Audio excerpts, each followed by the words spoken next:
Continuando, então, pessoas, a gente vai ver, continuar vendo a segunda lei de Newton.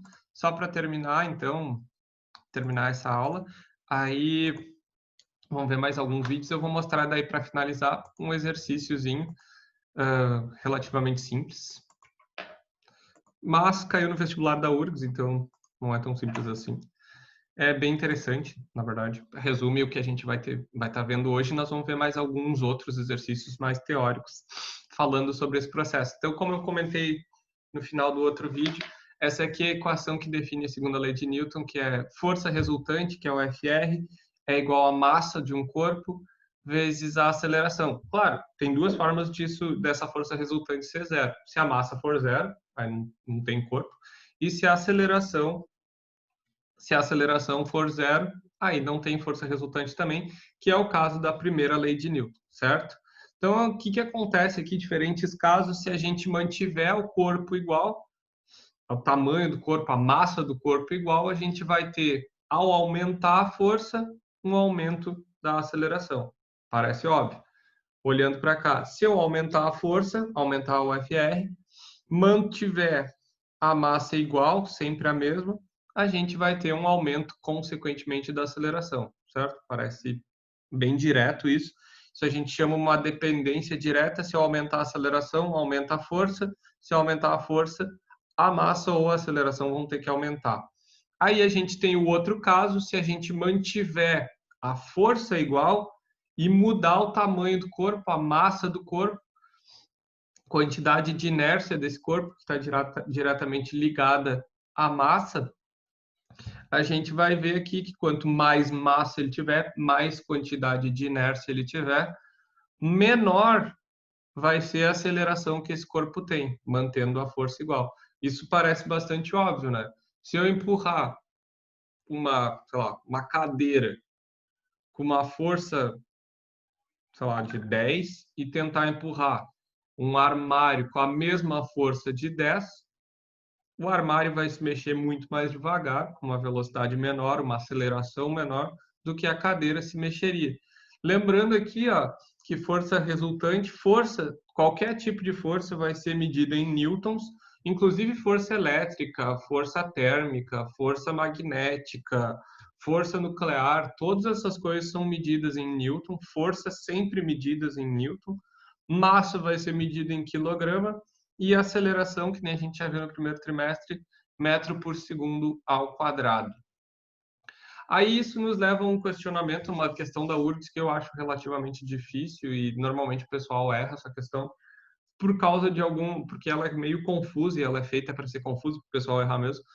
Selecione a alternativa que completa corretamente as lacunas das afirmações abaixo. Quando a resultante das forças, percebam já o jeito ruim de escrever essa merda. Quando a resultante das forças que atuam sobre um corpo X é igual à resultante das forças que atuam sobre um corpo Y, o que isso quer dizer? Que a força que atua no corpo X é igual à força que atua no corpo Y. Sendo a massa de X menor que a de Y, o módulo da aceleração, a aceleração do corpo X, vai ser tarará. Se a massa é menor, consequentemente, a aceleração vai ser. Quando a resultante das forças que atuam sobre um corpo é nula, ele tarará, estar em movimento. Pode ou não pode? Maior ou menor? Ou a mesma aceleração? Então, eu vou dar uns, sei lá, 5 segundos, 10, 15, para vocês responderem.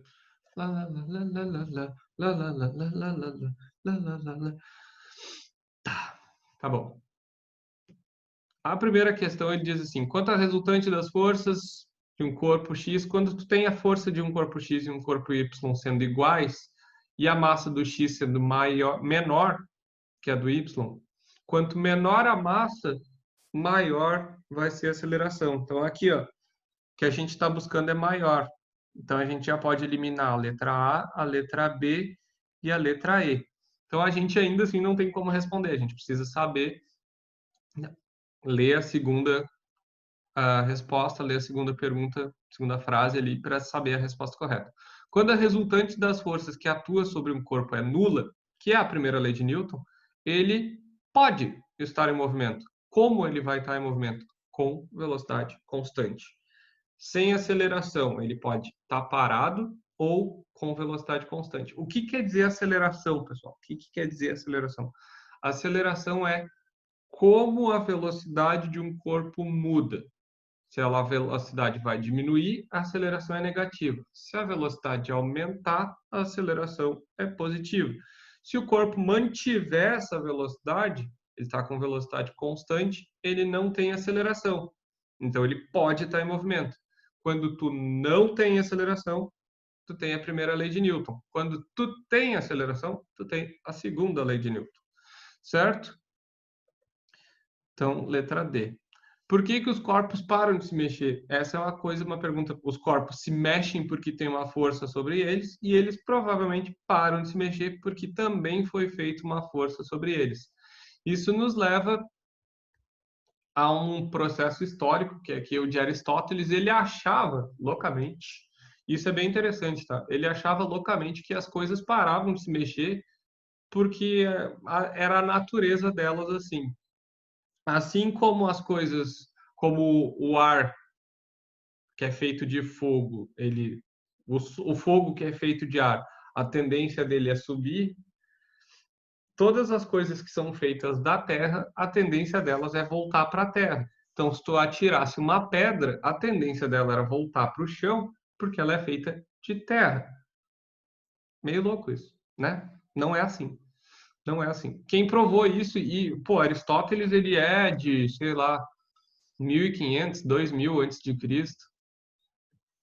Quem provou que não era do jeito do pensamento aristotélico, que é o considerado o início do processo científico, do pensamento científico, foi Galileu em 1660. Então levou quase 3.000 anos para as pessoas começarem a pensar de um jeito mais correto. É bem famosa a história de que Galileu foi correndo, subiu correndo a Torre de Pisa, fugindo do exército italiano, para provar que, claro, ele fugia do exército italiano por causa da igreja, tá? A igreja controlava o exército na Itália, assim como boa parte dos países europeus no período. Ele subiu correndo a Torre de Pisa porque ele queria atirar de cima da Torre de Pisa uma pedra e um outro objeto menorzinho e provar que os dois cairiam ao mesmo tempo no chão, porque a força que estava fazendo com que eles caíssem era a mesma, que era a força da gravidade. O que vai mudar? Se tu tem um objeto com uma massa maior, tu vai ter uma força, uma intensidade maior. Se tu tem um objeto menor, de massa menor, tu vai ter uma força de intensidade menor. Mas a gravidade, a aceleração da gravidade para os dois corpos é a mesma, eles vão cair do mesmo jeito no chão. Então, isso levou ao pensamento Newton. Então, ele tinha uma frase que era bem interessante, que se ele pôde enxergar mais longe foi porque ele estava apoiado sobre os ombros de gigantes. Ele se referia, então, a Galileu e outros pensadores da época. E a gente vai ver durante todo o ensino médio, o Newton está nos 3 anos do médio, tá? Ele não tem escapatória. Ele estudou todos os tipos de fenômenos físicos, ele é um dos físicos mais importantes da história. E o cara não tinha vida, resumindo. E os fenômenos que Galileu apontou, ele fez um estudo mais aprofundado, por isso que a gente tem as 3 leis de Newton, que ele resume os fenômenos relacionados às forças nas 3 leis dele. Claro, com o tempo e hoje em dia a gente tem mais algumas coisas, mas de forma geral